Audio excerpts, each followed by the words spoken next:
time to plan your 2025 Alaska cruise, and who better to take you there than Princess? Cruising Alaska for 54 years and winning multiple awards for Best Cruise Line, Princess is the leader in Alaska. Come with me now as we look at Princess's 2025 Alaska program, from the ships, cruise tours, to the itineraries, including their brand new long round-trip voyages. We'll also look at some of the lesser traveled ports of calls and a brand new port too. Alaska is a nature lover's dream, with abundant wildlife both on land and at sea. As soon as you set sail, keep watch for humpback and orca whales, seals, and otters. Along the shoreline, watch for bears, moose, and other species. Alaska also has a rich history of exploration, and of course gold mining being the gateway to the Yukon's Klondike region. And of course, let's not forget the stars of the show, the glaciers. Many cruises feature Glacier Bay National Park, where you'll spend a full day scenic cruising to the heart of the park, where you can observe icebergs and calving glaciers in action. Princess will have 7 ships operating in Alaska in 2025, each with their own charms and personality. Let's take a look at them now. First, she may be the oldest ship in the fleet, but she's still a wonderful ship to sail on. The Grand Princess ushered in the modern era of Princess ships back in 1998, but there's nothing old or worn out about her. She was built right and features all of the modern technology of her younger sisters. Next, the Caribbean Princess, the largest of the Grand Class ships, and the Ruby Princess, the last of the Grand Class ships delivered to Princess in 2008. The final Grand Class ship in Alaska in 2025 is the Sapphire Princess. Built in Japan and a twin with Diamond Princess, she's the heaviest of the bunch, but has the fewest number of passengers at 2,670. What I absolutely love about these 4 ships is that they have the complete promenade deck that includes the walkway on deck 8 around the bow of the ship for incredible views. This is something sorely lacking on newer ships, and definitely a reason to book your cruise on one of these 4 ships. There's nothing like cruising through Alaska with these vantage points.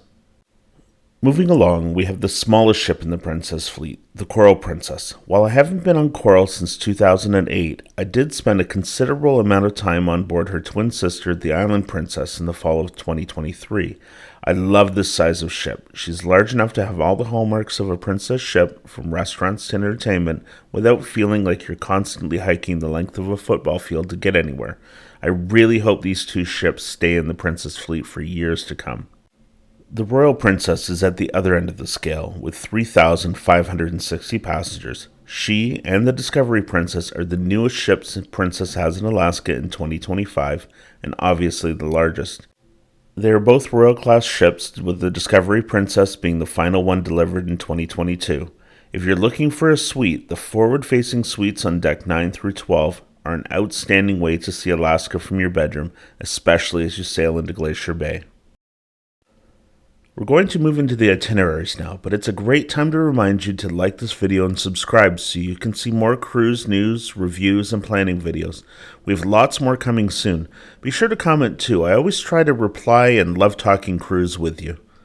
We aren't going to look at every itinerary variation, so be careful when looking at the site or use a travel agent to make sure you get what's most important to you.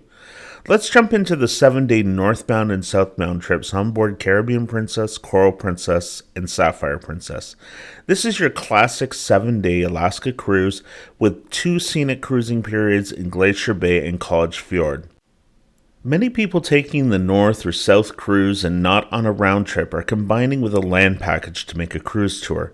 We aren't going to get in depth on the cruise tour packages because they're very involved and there are many variations.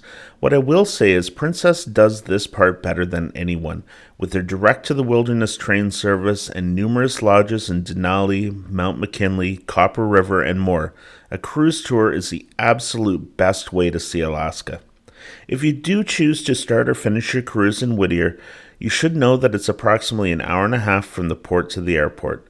Let's move on and look at the round trip options now, and we'll cover all the ports in the next few sections. Next, let's look at the round trip from Vancouver trips. There are 2 different itineraries, one doing scenic cruising in Glacier Bay and the other in Endicott Arm and Dawes Glacier. Vancouver is one of the easiest cities to sail from, with abundant hotels steps from the cruise port. It's also one of the most scenic departures as you sail under the Landscape Bridge. The Grand Princess does this itinerary several times in 2025. The first port on this itinerary is usually Juneau, Alaska, the capital city with a population of around 31,000 people. The port area is filled with shops and attractions. You can also ride the Mount Roberts Tramway, Alaska's only aerial tramway.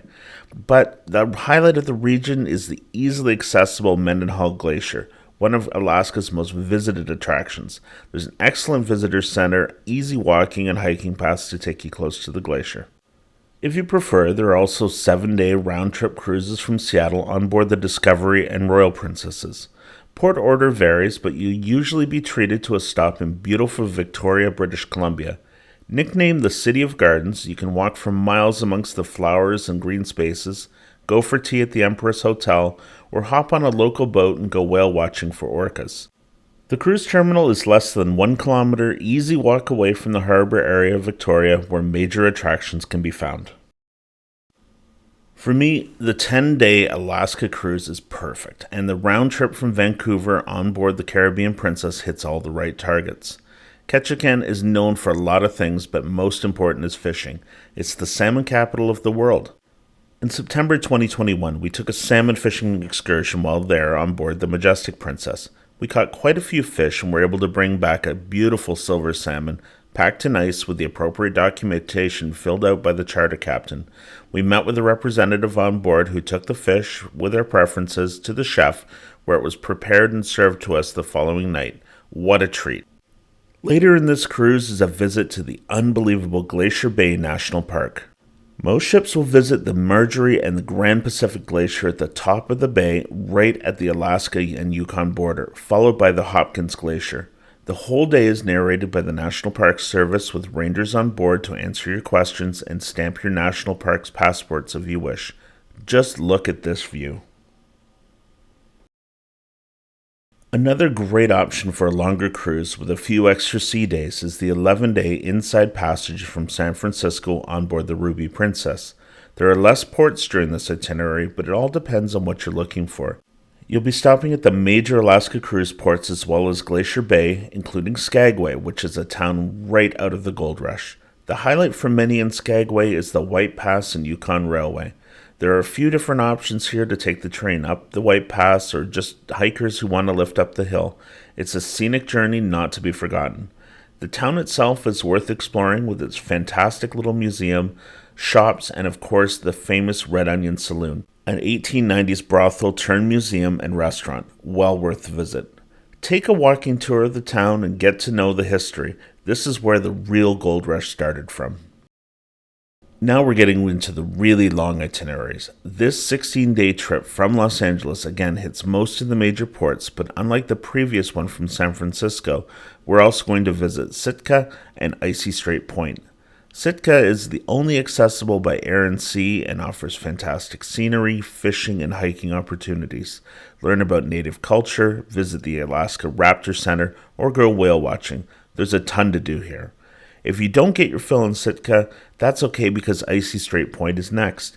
There are lots of tours available, including the world's largest zip rider from the top of Hoona Mountain, 1,550 feet above the sea, back down to the beach. It's over 5,000 feet of zip line to get down.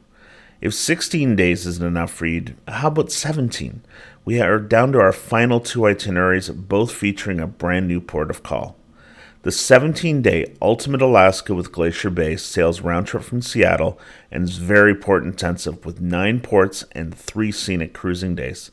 In addition to all the ports we've talked about so far in the video, this one visits a brand new port for Princess.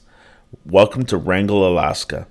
Located north of Ketchikan, it's one of the oldest towns in Alaska and is known for its native culture, wildlife viewing, museum, and its beautiful river with harbor areas. The area has been inhabited for thousands of years and boasts an impressive collection of totems. Just north of the town is Petroglyph Beach State Park, where you can see primitive rock carvings believed to be over 8,000 years old. This 17-day itinerary truly is the ultimate trip around Alaska.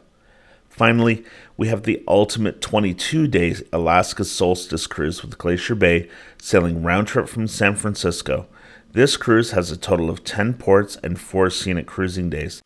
In addition to the ports available on the 17-day, it also adds Endicott Arm and Dawes Glacier scenic cruising, as well as Valdez, Alaska. Valdez is located in the Prince William Sound, close to the Columbia Glacier, which is the second largest tidewater glacier, ending with a 300-foot high face. Several tour companies offer day trips depending on the timing and availability. Alaska truly has something for everyone. I can't wait to return soon, perhaps in 2025, and check out some of the lesser traveled ports that we've talked about here. While there are lots of cruise lines to choose from, Princess for me is the expert here, and it really does it right. You can't go wrong.